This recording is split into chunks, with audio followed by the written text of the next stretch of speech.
It started with three little boys: Stevie Branch, Michael Moore, and Christopher Byers. They were 8 years old, they were second graders. On May 5th, 1993, they went out to ride their bikes in their neighborhood in West Memphis, Arkansas. And they never came home. The next day, the search ended. Their bodies were found in a muddy ditch in an area called Robin Hood Hills. They were naked. They had been tied up with their own shoelaces. The scene was brutal. The town was horrified. This wasn't something that happened in West Memphis. It was a small, working-class town in the Bible Belt. People were scared. And they were angry. They needed an answer. They needed a monster. The police felt that pressure. They had a shocking crime on their hands and not much evidence, no fingerprints. No footprints they could use, no murder weapon, just the bodies of 3 children and a town demanding justice. So they started looking for a monster, and in 1993, America had a specific kind of monster it was looking for: a Satanist. This was the height of the Satanic Panic. For years, daytime talk shows and evening news specials had been filled with stories of secret cults. They were supposedly sacrificing animals and children in dark rituals. People were told to look for signs in heavy metal music, black clothes, an interest in the occult. Dungeons and Dragons was seen as a gateway to devil worship. It sounds strange now, but back then, it was a very real fear for a lot of people. It was a simple explanation for complicated evil, and in West Memphis, the police found someone who fit the profile perfectly. His name was Damien Echols. He was 18. He was a high school dropout. He was poor. He listened to Metallica. He read books by Aleister Crowley. He wore black trench coats even in the Arkansas heat. He sometimes called himself a Wiccan. In a small, conservative town, Damien Echols was the weird kid. He was the outsider. He was the perfect suspect for a crime nobody could understand. The police started talking to people out of school. They heard stories. Damien was strange. He was into magic. He was dark. None of it was evidence. It was just teenage gossip. But for investigators with no leads, it felt like a path. They started to build a theory. Maybe this wasn't just a murder. Maybe it was a human sacrifice, a satanic ritual. They pulled in Damien's best friend, Jason Baldwin. He was 16. He was quiet and shy. He wasn't like Damien, but he was loyal to him, so he got looped in, and then they found their key. Jessie Misskelley Jr. He was 17. Jessie knew Damien and Jason, but wasn't a close friend. The most important thing about Jessie was his IQ. It was around 72, which is considered borderline intellectually disabled. The police brought Jessie in for questioning. They talked to him for 12 hours. They barely recorded any of it. According to Jessie, they yelled at him. They fed him details of the crime. They promised him he could go home if he just told them what they wanted to hear. They told him Damien and Jason were a bad influence. They told him they knew a cult was involved. After hours of this, a tired, confused, and scared Jessie Misskelley gave them a confession. He said he was there. He said he watched Damien and Jason kill the boys. His story was a mess. It was full of contradictions. He got the time of the murders wrong. He got the details of the murders wrong. He claimed the boys were sexually assaulted, which the initial autopsy said they were, but later evidence showed that wasn't true. The police didn't seem to care that the confession didn't match the facts. They had what they needed. They had a confession that named Damien Echols as the ringleader of a satanic murder cult. With that confession, the theory was no longer just a theory. It was the official story. The West Memphis Three, as they were now called, were arrested. The media ran with it. Teenagers in a satanic cult murdered 3 little boys as a sacrifice. It was a terrifying story. It was a simple story, and for the people of West Memphis, it was the answer they were desperate. The prosecution built its entire case around this idea.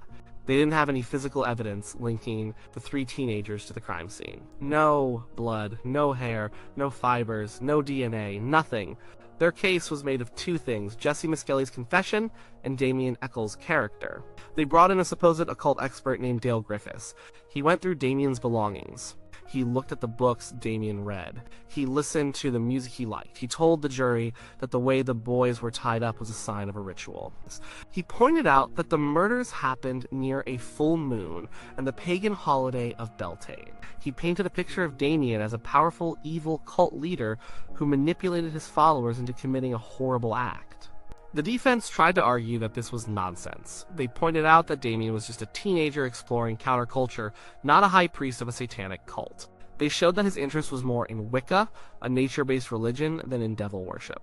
They argued that liking heavy metal and wearing black doesn't make you a murderer.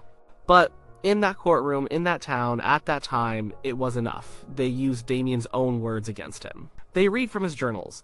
They took his teenage angst and depression and twisted it into a motive for murder. They used his interest in magic as proof that he believed he could gain power by killing children. It was a character assassination. They weren't prosecuting a person, they were prosecuting a stereotype.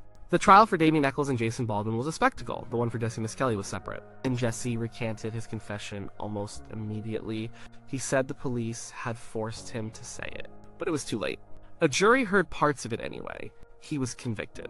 In the main trial, the satanic cult theory was the star of the show. The prosecution argued that Damien, the leader, killed one boy. Jason, his second in command, killed another. And Jessie, the follower, killed the third. They said the mutilation of one of the boys was part of the ritual, a way for the cult leader, Damien, to consume the victim's power. It was pure fiction, but it was presented as fact. The jury believed it. They had to. The alternative was that the police had no idea who killed those boys. The alternative was that the monster was still out there. The satanic cult story was easier. It made sense of the senseless. It put a face to the evil. Damien Echols was sentenced to death. Jason Baldwin was sentenced to life in prison.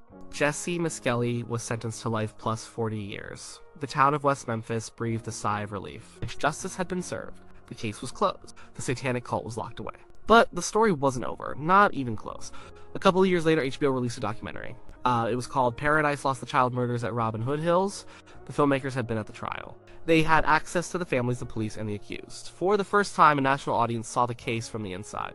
And what they saw was deeply troubling. They saw the flimsy evidence. They saw the coerced confession of a teenager with a low IQ. They saw a community and a justice system swept up in a panic about Satanism. They saw how Damien Echols' personality was put on trial instead of any actual facts. The film didn't say the West Memphis Three were innocent, but it raised serious questions. It suggested that something had gone terribly wrong. The film also introduced a new potential suspect, in John Mark Byers, the stepfather of one of the victims, Christopher Byers. His behavior in the film was erratic and strange. He gave the filmmakers a knife that had blood on it, which later turned out to be consistent with his stepson's blood type.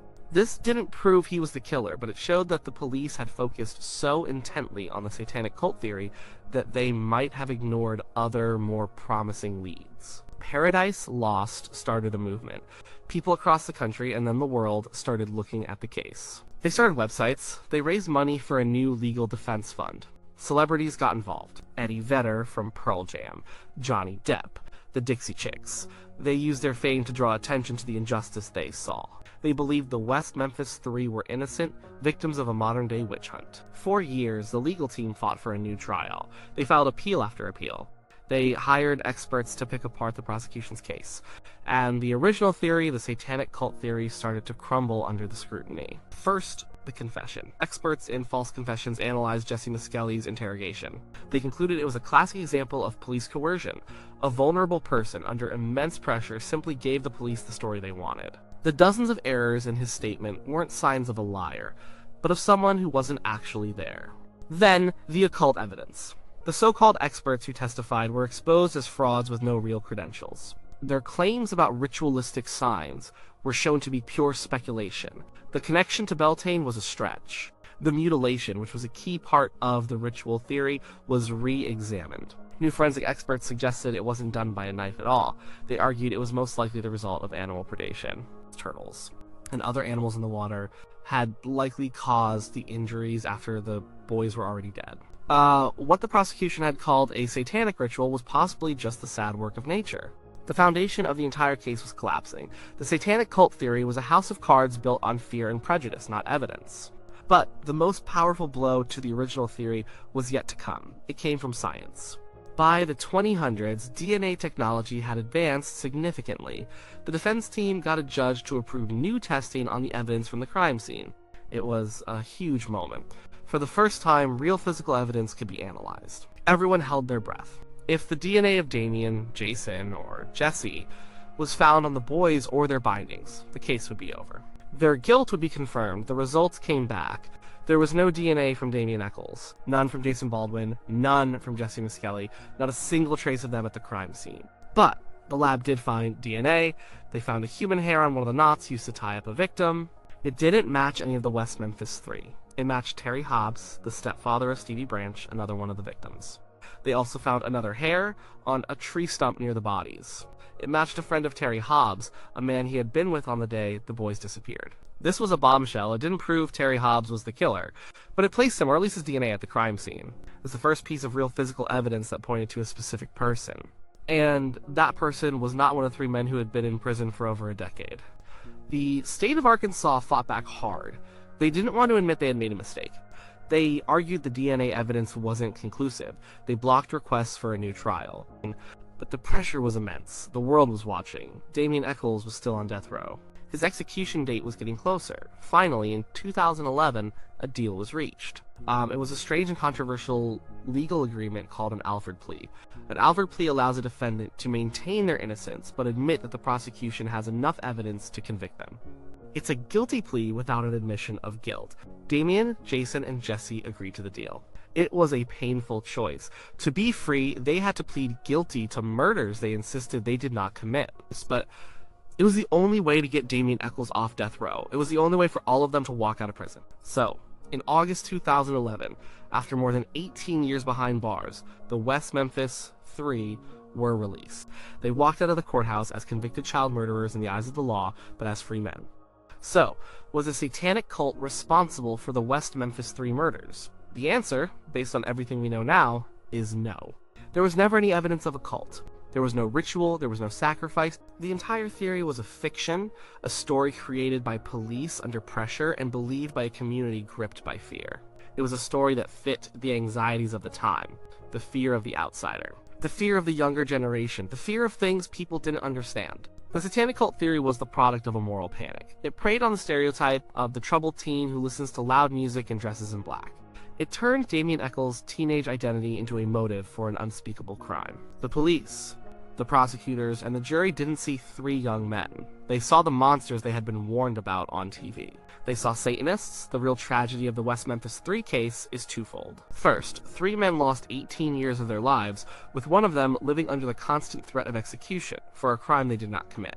They were convicted not by facts, but by a scary story. The second tragedy is that the real killer, or killers, of Stevie Branch, Michael Moore, and Christopher Byers were never caught, because the police and the justice system were so focused on their satanic cult theory, they ignored other leads. They didn't properly investigate other potential suspects. They latched onto the first explanation that seemed to fit and refused to let it go, even when the evidence pointed in a different direction. The case serves as a powerful reminder of how easily justice can be derailed. It shows what happens when fear and prejudice replace evidence and reason. The search for a monster can sometimes lead us to create one, while the real one walks free. The satanic cult theory was never about the evidence found in the woods of Robin Hood Hills. It was about the fears that existed in the hearts and minds of the people investigating the crime. And because of those fears, 3 boys were murdered, and 3 other boys had their lives destroyed. And the truth, to this day, remains buried somewhere in the mud of West Memphis. The story of the satanic cult is dead, but the case is far from closed.